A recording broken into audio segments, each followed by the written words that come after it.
Olha só, quase todas as confusões que surgem relacionadas ao yoga, seja o eterno conflito entre modernidade e tradição, por exemplo, talvez seja o problema mais comum.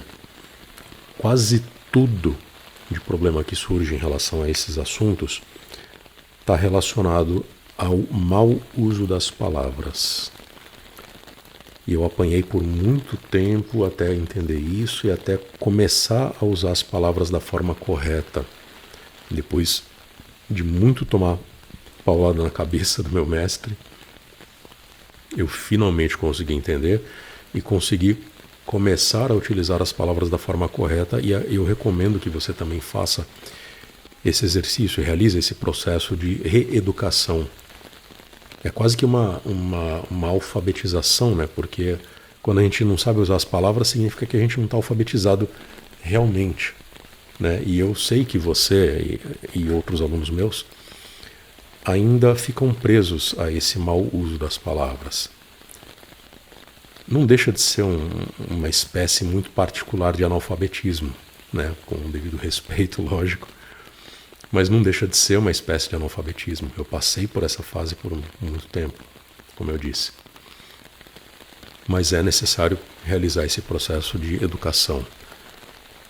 Eu posso auxiliar nisso, ou isso pode ser um processo de autoeducação também, que é necessário que se realize, e um exercício de autoobservação quando você vai se comunicar a respeito de assuntos relacionados ao yoga.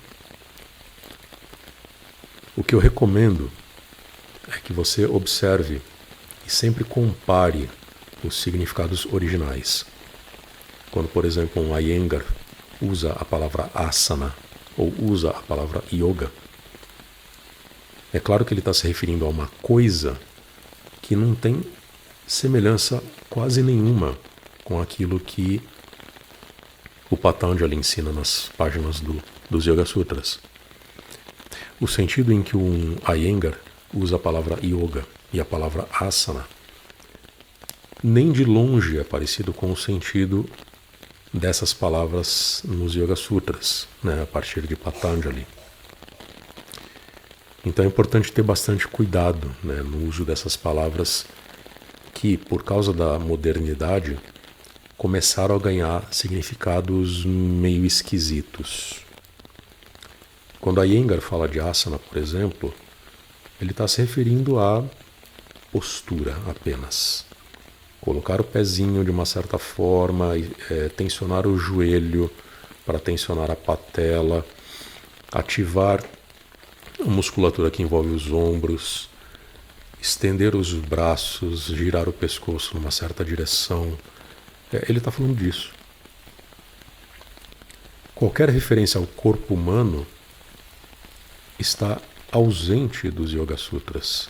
E, no entanto, o Patanjali fala de asana em 3 versos dos Yoga Sutras. Mas ele não fala em nenhum momento de partes do corpo. Ele não fala em nenhum momento de posicionar a perna assim ou assado. Isso não existe nos Yoga Sutras por um motivo muito simples. Porque isso não tem importância para quem se dedica ao yoga. E se não tem importância, o nosso papel é, além de tentar entender as diferenças existentes entre as concepções de um Patanjali e de um Iyengar referentes ao yoga, entender também por que é que essas diferenças existem, o que é que causou essas diferenças, por que é que essas diferenças são tão grandes, tão gritantes. E, caso haja tempo, disposição para isso, tempo, disposição e energia para isso, se perguntar também por que raios tanta gente prefere as concepções de um Iyengar em detrimento das concepções de um Patanjali. Por que esse entendimento de asana, por exemplo, é tão valorizado pelas pessoas e a visão que o Patanjali tem sobre asanas é tão desvalorizada ou ignorada até? Digo isso porque isso realmente acontece. quando você fala de asana com um professor, entre aspas, de yoga, ele invariavelmente vai falar da performance física, da performance corporal. Só que isso não aparece nos Yoga Sutras. Isso não tem importância para os mestres. Mesmo para um Hatha Yogi, se você tomar contato com um mestre Hatha Yogi, você vai perceber que isso não tem importância para ele. Ele domina esse conhecimento, ele domina inclusive algumas questões posturais, até porque práticas posturais participam do processo de preparação para o Hatha Yoga. Mas isso no Hatha Yoga em si não tem a menor importância. E, no entanto, isso é extremamente valorizado por quem se dedica ao yoga hoje em dia. Nada me tira da cabeça que boa parte dessas confusões, como eu disse lá no começo desse meu áudio, boa parte dessas confusões começa no mau uso das palavras. Então, uma vez que você entenda que asana é postura, você para de entender que o asana não é postura. Entendeu? As duas opções, essas duas opções, asana é postura ou asana não é postura, essas duas opções elas são excludentes. Por motivos óbvios, né? A gente tem de um lado é e do outro lado não é. Como é que você junta as duas coisas? Resposta, você não junta. E aí quando você vai se deparar com o universo popular que se acostumou a considerar que asana é postura, você vai se sentir impelido a nadar a favor da correnteza e assumir para si, para sua prática, que asana é postura. E aí, acabou. O resto é consequência. A confusão vai estar instalada, o mau uso da palavra também vai estar instalado em você, e aí a sua prática vai pro beleléu, para não dizer outra coisa. E é esse trabalho que eu peço que você realize para você mesmo. Que você comece a olhar com um pouco mais de atenção para as palavras que você usa. E em que circunstâncias você usa essas palavras para expressar ideias relacionadas ao yoga. Seja na sua prática pessoal, no seu diálogo interno relacionado ao yoga, seja no seu estudo, seja nas suas interações comigo, seja no contato com colegas que praticam, com amigos que praticam yoga também. Comece a observar como é que cada palavra se insere no discurso interno ou externo relacionado ao yoga.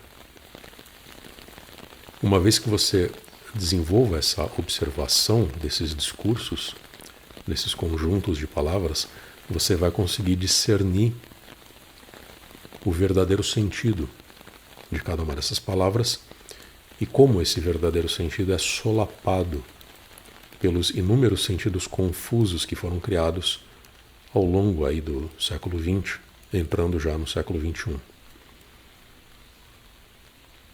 Como eu disse, é um esforço a ser realizado, porque um objeto que está coberto de sujeira, que está coberto de lixo, você vai ter um trabalhão primeiro para tirá-lo desse soterramento, tirá-lo de debaixo dessas camadas de lixo, de sujeira, e depois o trabalho de você limpar esses objetos, limpar essas palavras, para você poder identificar o verdadeiro sentido que elas carregam desde os antigos rishis, desde os antigos mestres, desde Patanjali, desde os tântricos. É um trabalho difícil, que muitas pessoas não se dispõem a realizar. Até fico surpreso que você tenha me perguntado isso, porque mostra que você tem alguma disposição de realizar essa tarefa, que não é fácil, não é simples, é difícil e trabalhosa, demorada inclusive porque a sua própria mente vai realizar em paralelo o trabalho de soterrar novamente aquilo que você está tentando escavar. Então, à medida que você vai escavando algumas palavras e vai tirando essas palavras debaixo de montanhas de lixo e sujeira, a sua mente vai refazendo esse processo de soterramento e produzindo cada vez mais sujeira e lixo, no sentido de cobrir essas palavras novamente. Então é um trabalho de formiguinha, lento, que exige muita paciência e que por muito tempo você vai achar que é inútil. Não vale a pena fazer isso. Não vale a pena fazer isso por quê? Porque isso vai atrair antipatia, isso vai atrair discordância, isso vai atrair impopularidade. Em resumo, é algo que quem está no yoga para se dar bem comercialmente, né, para se tornar um professor, para ter muitos alunos, para ter muitos seguidores, né, em redes sociais, quase todo mundo que está no yoga por causa dessas coisas vai perceber que essa tarefa de reorganizar o seu vocabulário, o seu entendimento a respeito das palavras, é não apenas inútil, como indesejável. Indesejável para todo mundo que está ao seu redor e, consequentemente, pode se tornar indesejável para você mesmo. Então, como eu disse, eu fiquei feliz quando você me perguntou sobre isso, né? Porque, como eu disse, isso mostra interesse no conhecimento verdadeiro e alguma disposição para manter esse conhecimento verdadeiro vivo em você mesmo. Mas preciso fazer essa advertência. É um trabalho extremamente ingrato. É um trabalho que rende muitos frutos interiores, mas quase nenhum fruto exterior.